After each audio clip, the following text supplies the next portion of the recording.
Selamat datang di channel YouTube Borin Vlog.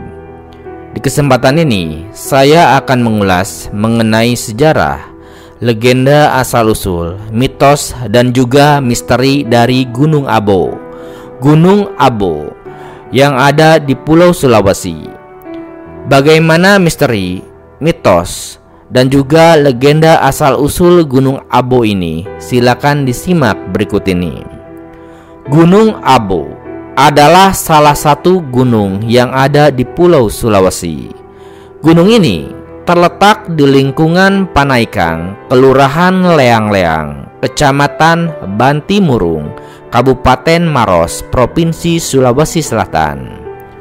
Gunung Abo masuk pada wilayah Taman Nasional Bantimurung Bulu Saraung, yang mana Gunung Abo kerap dikaitkan dengan cerita rakyat Sulawesi Selatan, yakni legenda Toakala. Menurut kisah lokal, konon di sana ada kerajaan kera yang dipimpin oleh Raja Toakala atau I Marakondang. Di Kampung Abo, konon ada beberapa reruntuhan batu yang diyakini sebagai peninggalan kerajaan Toakala. Selain itu, ada juga batu berbentuk ranjang yang konon itu adalah tempat tidur dari Raja Toakala atau I Marakondang.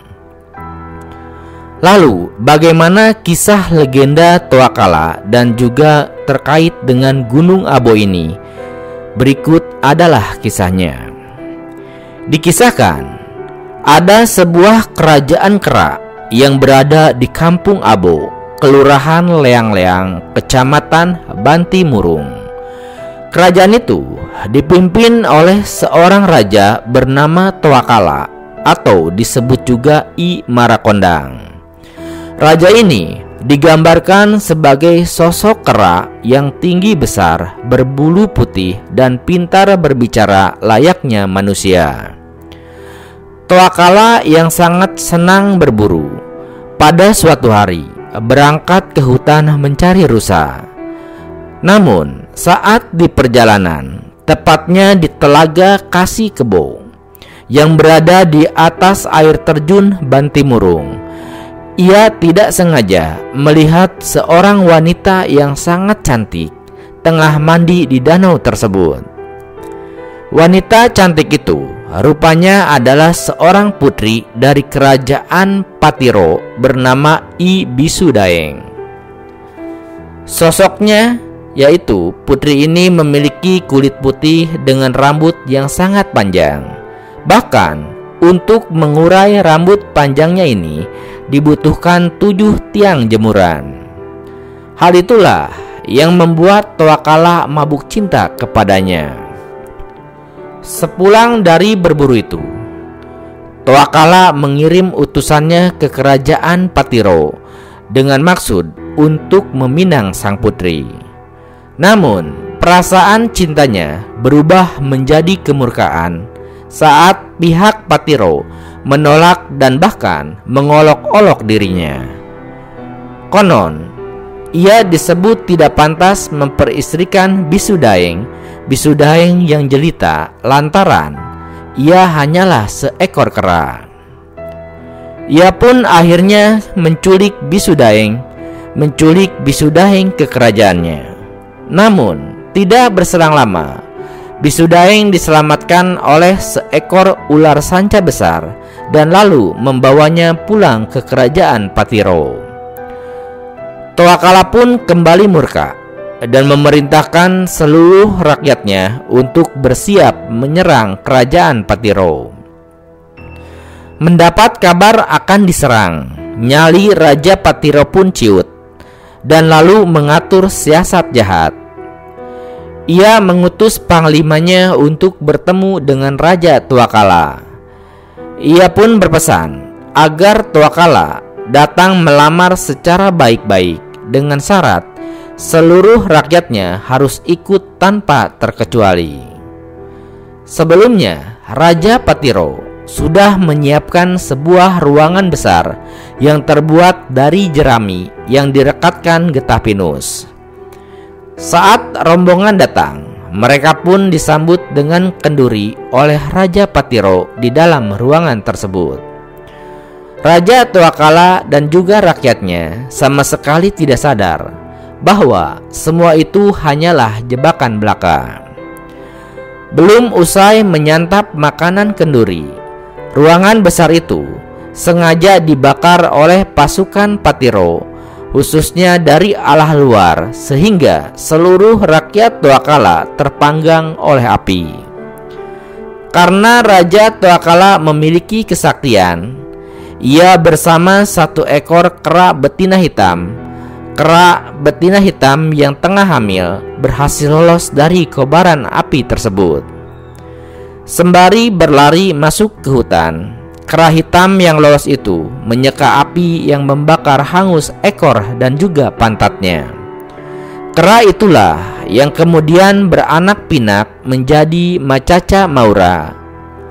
Peristiwa itu juga menjadi asal muasal adanya Macaca Maura, kera yang tidak memiliki ekor dan pantatnya tidak berbulu.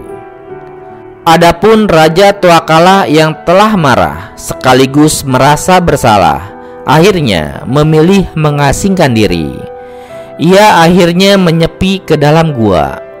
Dan dari situ maka gua yang dijadikan tempat Raja Tuakala menyepi yang terletak di Batimurung hingga kini bernama Gua Tuakala.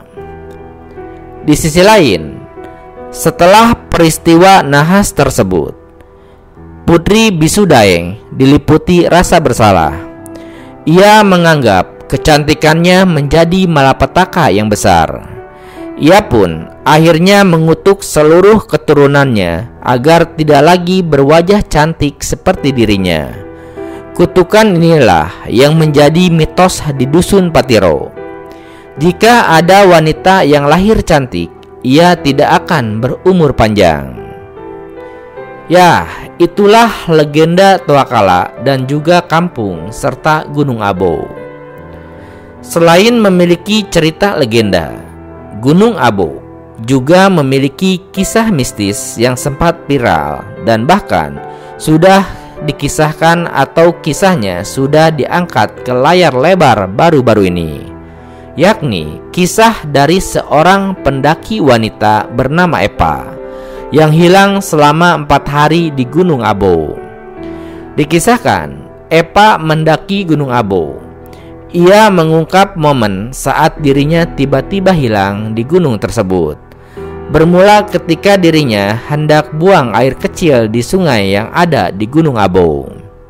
Namun, ia tiba-tiba tidak sadarkan diri dan lalu terbangun dan sudah berada di dalam gua yang kecil. Epa menceritakan, sesaat setelah dirinya bersama teman-temannya mendirikan tenda di dekat sungai, ia meminta izin untuk pergi buang air kecil di balik bebatuan yang ada di sungai. Saat itu, Epa tidak ingin sandalnya basah terkena air sungai. Kemudian, ia memutuskan untuk melepas sandalnya di pinggir sungai dan lalu mundur 3 langkah untuk jongkok sembari buang air kecil. Setelah itu, Epa mengaku tidak ingat apa-apa lagi. Yang bikin Epa bingung ketika tersadar, gua tersebut ternyata terletak di atas tempat ia hendak buang air kecil. Selama di dalam gua, Epa mengaku sering merasa ngantuk dan lebih banyak tertidur. Namun ketika terbangun, ia merasa ada di tempat berbeda. Di antara sejumlah tempat berbeda, Epa mengaku sempat bertemu dengan seorang dokter perempuan berkerudung. Dokter itu menjanjikan kepada Epa untuk pergi ke rumah neneknya di Bulukumba. Epa pun kemudian sempat bertemu dokter perempuan, tapi sepertinya itu hanya di dalam mimpi. Karena saat terbangun, ternyata ia masih di dalam goa, tetapi ini goa yang berbeda dari sebelumnya. Di tempat yang baru ini, Epa merasa sangat haus. Ia pun sempat merintih meminta minum namun tidak ada satupun orang yang datang memberi minum, sehingga ia pun tertidur lagi. Tetapi hingga dia kembali terbangun, rasa hausnya sudah hilang. Dalam kondisi tidur, antara tidur dan bangun lalu tidur lagi, yang mana ia berada di dalam gua, Epa juga mengaku sempat melihat bayangan orang yang mencarinya. Namun Epa menduga bayangan itu hanya halusinasi dan ia pun tertidur kembali. Di hari terakhir menjelang ditemukan, Epa merasa berkeinginan kuat untuk ke rumah neneknya di Bulukumba.